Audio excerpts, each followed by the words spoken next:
The relationship between Jerry Colangelo and Cotton began over 50 years ago, and it continued to grow as Cotton moved on to coach other teams in 4 different cities, but they wound up back together again in 1987. People are always surprised to learn that they never had a contract, just a handshake.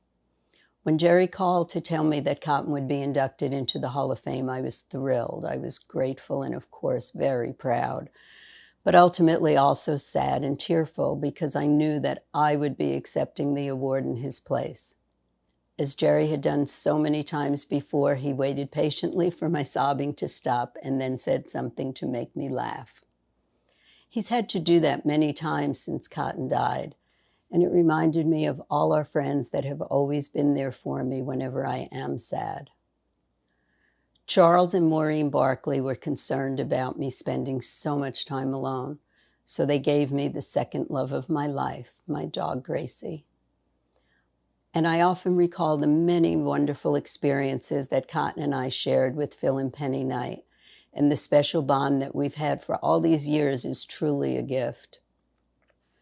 3 dear friends will be by my side tonight, but I could have filled the entire stage with the many people who've touched our lives and continue to give me the love and support to this very day.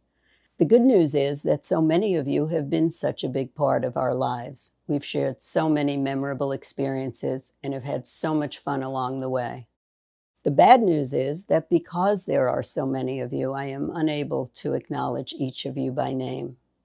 But thank you from the bottom of my heart for continuing to share your lives with me, and I look forward to us creating many more memories.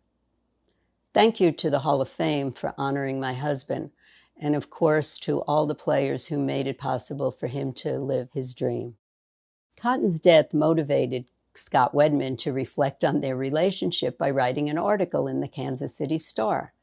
Scotty wrote that he always knew that he was Cotton's favorite player, but as he talked to other players, he learned that each and every one of them knew that they were Cotton's favorite player, and they were all right. Cotton's love of coaching was rooted in his genuine love of his players. Cotton never met a stranger, and to this day, 17 years after his passing, people always want to tell me about their personal experiences with him and how he did something that made them feel special. It still happens all the time. I'd like to close with a quote from Bob Costas. After Cotton passed, he sent me a heartwarming note. The last line simply said, "Cotton treated me like a somebody when I was a nobody." That personifies all that Cotton was as a coach and a man.